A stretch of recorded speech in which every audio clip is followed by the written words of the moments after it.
Moving on now, the DTC Drivers Union is likely to continue their strike today over the Sunday's road rage incident in which a driver was beaten to death. Yesterday, nearly 45 lakh bus commuters in the capital were left in lurch on a hot day as DTC as well as most cluster buses stayed off the roads. The striking DTC drivers and conductors are demanding 1 crore rupees compensation for the family of the driver killed in Sunday's road rage accident. Yesterday, Delhi Metro saw an increase of 1.92 lakh in ridership due to the strike of DTC buses. Meanwhile, sources have told Headlines today that the Delhi government is planning to invoke Essential Services Maintenance Act or ESMA if Delhi Transport Corporation drivers do not return to work today. There is a provision of a 3-year imprisonment and discontinuation of service under the act in case employees don't return to work. सरकार ने कुल 5 लाख रुपए के मुआवजे की घोषणा की है।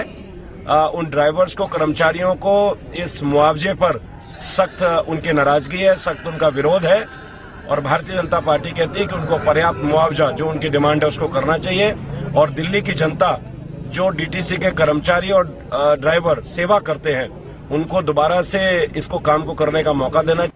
All right, Jugal Purohit now joins us from the national capital. Jugal, what's the status of DTC buses at this moment? Are they plying on the roads? Because obviously there is some amount of discomfort to the passengers. The government is talking about, the fact that they cannot hold the city to ransom. But on the other hand, perhaps a valid demand on the part of drivers is that they don't come to work to be bashed up by, people, assailants on the road and get killed in the process. They come to drive buses.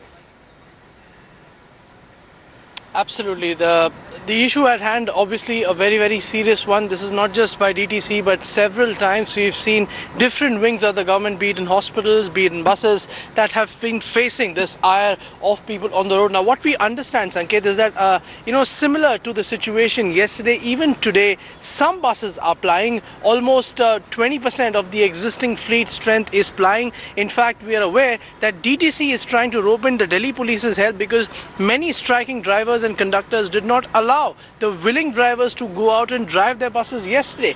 Today, that enforcement is being done with the help of Delhi police at several of the DTC depots. They're trying to get as many willing drivers who want to operate. They want them to actually operate. They're trying to seek the Delhi police's help in getting that done. So that's what's happening on the ground. Of course, on the other side, the posturing from both sides is very, very evident. The Delhi government speaking about invoking of ESMA, which carries a 3-year imprisonment term as its harshest term. And on the other side is the DTC, which says that unless the demands of the union are granted of rupees 1 crore compensation to top it all, they will not allow the buses to ply. So it's a situation where who blinks first is what matters. And at least for now, it seems that both sides, in fact, are posturing in a very, very tough manner, and they're seeing which side blinks first. But most importantly, Sanket, for the commuters, the most important point is that there are some buses which are still plying. The exact figures we shall know in a while from now as the DTC updates us.